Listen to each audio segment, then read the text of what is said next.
And I started studying, okay, well, what were the small business service providers that had actually scaled and made a good business?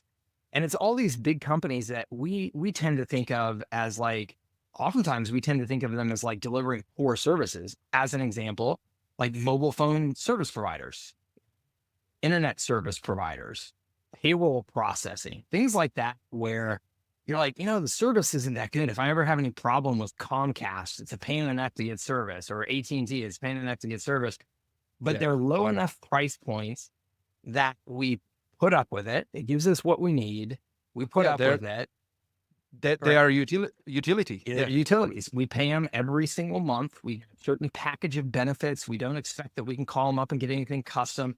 And so, those businesses I just mentioned, payroll processing businesses, accounting services. I'm talking like online, service providers for bookkeeping and things like that. Right. And QuickBooks, Zero. Yeah. QuickBooks, prepaid legal of all things. I don't know if you're familiar with that business. Paychecks was this real massive success story, and they did payroll processing and some other things that scaled like crazy. Payment processing.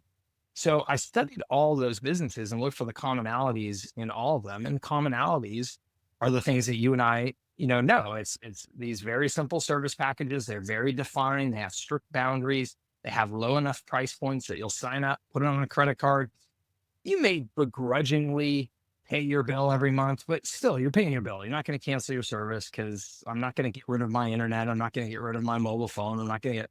So they have these things in common. And the thing that also just kind of surprised me and shook me was that they required almost no creative skill or talent to deliver them.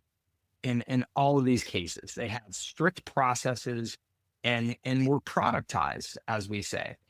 And so I realized, okay, if I'm going to create something that's actually scalable beyond just being a super small little consulting, hourly consulting business, I had to adopt as much of these practices as I could.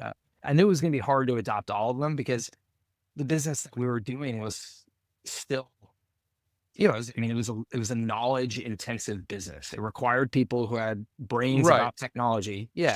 So more bespoke. You can't just apply the cookie cutter approach. There's got to be Right. like a You balance. couldn't do it 100%, but you had to push the boundaries as hard as you could to get as close as you could. And Mhm. that was the real breakthrough.